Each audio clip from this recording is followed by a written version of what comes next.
Hey friends, we are in week 3 of our summer gospel reading challenge, and that's Matthew chapter 13 through 18 this week. And there's a lot of good stuff in Matthew 13 through 18. I think one of the most interesting passages of scripture in this section for me is the faith of the Canaanite woman in Matthew chapter 15, verse 21 through 28. A Canaanite woman from the region comes to Jesus crying out, "Have mercy on me, O son of David. My daughter's severely oppressed by a demon." And he didn't really say anything to her. And then in verse 24, he answers, "I was sent only to the lost sheep of the house of Israel." But she came and knelt before him, saying, "Lord, help me." And he answered, It is not right to take the children's bread, and throw it to the dogs." And she said, "Yes, Lord, yet even the dogs eat the crumbs that fall from the master's table."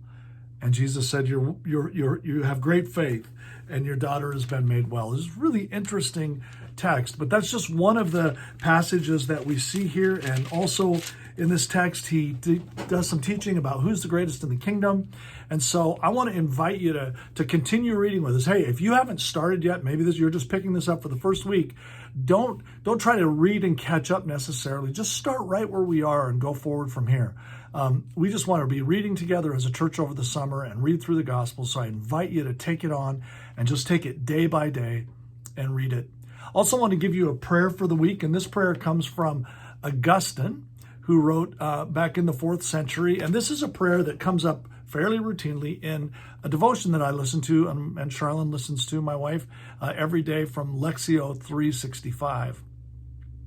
And here is the prayer.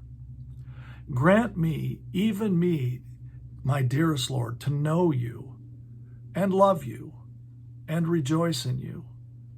And if I cannot do these perfectly in this life, let me at least advance to higher degrees every day till I can come to do them in perfection. Let the knowledge of you increase in me here, that it may be full hereafter. Let the love of you grow every day more and more here, that it may be perfect hereafter. That my joy may be great in itself and full in you. I know, O God, that you are a God of truth. Oh, make good your gracious promises to me, that my joy may be full." This prayer that we would find the fullness of the love and joy of God in this life and prepare for the life to come.